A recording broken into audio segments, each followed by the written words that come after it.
la Société de l'assurance automobile du Québec, SAAQ, avec Contrôle routier Québec, la Sûreté du Québec et l'Association des directeurs de police du Québec, a récemment rendu public le bilan routier du Québec pour l'année 2025.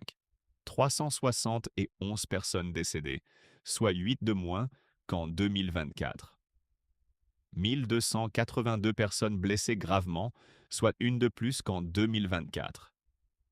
28 365 personnes blessées légèrement, soit 1632 de plus qu'en 2024. 30 018 personnes accidentées, soit 1625 de plus qu'en 2024. Selon le bilan routier 2025, le nombre de personnes accidentées présente une hausse de 5,7% par rapport à 2024, celle-ci étant plus particulièrement marquée chez les personnes blessées légèrement. Malgré tout, ce nombre est moins élevé qu'avant la pandémie. Soulignons également que 2025 se termine par une baisse du nombre de personnes décédées.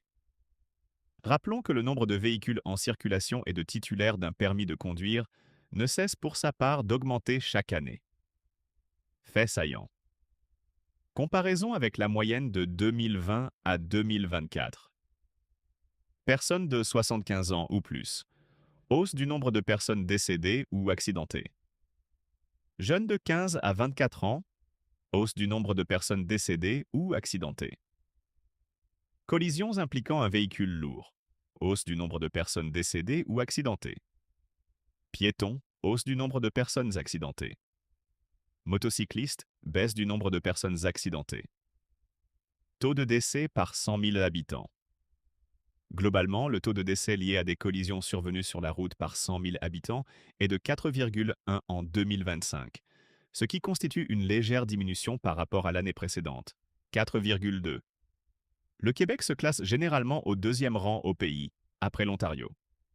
Bien que ces données traduisent une évolution positive, elles rappellent l'importance de poursuivre les efforts pour réduire le nombre de décès, surtout à la lumière des performances constatées sur le territoire d'autres administrations à l'international.